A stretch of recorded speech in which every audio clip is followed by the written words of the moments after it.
YCP పార్టీని నా భుజాన వేసుకుని పాదయాత్ర చేశాను.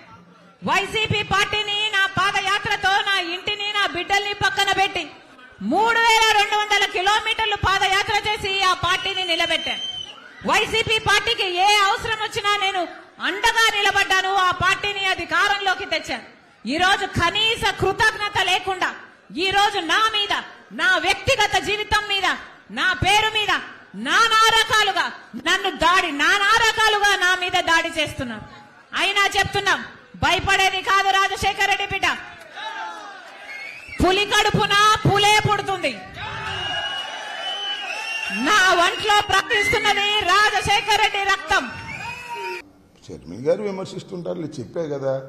షర్మిల గారేమో మా ప్రీతమ నాయకుడు రాజశేఖర రెడ్డి గారి కూతురు. ఆమె ఏదో ఓవర్ యాక్షన్ చేస్తుంది. పిచ్చి తల్లి. ఓవర్ యాక్షన్ చేసే వాళ్ళకి ఏం సమాధానం చెబుతాం? చెప్పలేము. ఆమెమో తెలంగాణలో పార్టీ పుట్టింది. అక్కడ పుట్టి సంవత్సరం అయినా కాలగర్భంలో గడిచిపోయింది. ఇక్కడ కాలగర్భంలో గడిచిపోయిన పార్టీలోకి వచ్చి ఆమె మాట్లాడుతుంది. ఎట్లా ఉందంటే కాంగ్రెస్ వాళ్ళకి మంచి ఆయుధం దొరికింది. రాజశేఖర గారి కూతురు కోతి కొబ్బరికాయ దొరికినట్టు అది పెట్టి ఊరేగుతున్నారు. ఏమైంది నాకు అర్థం కాల. కాంగ్రెస్ ఏం బతికేదా చచ్చేదా?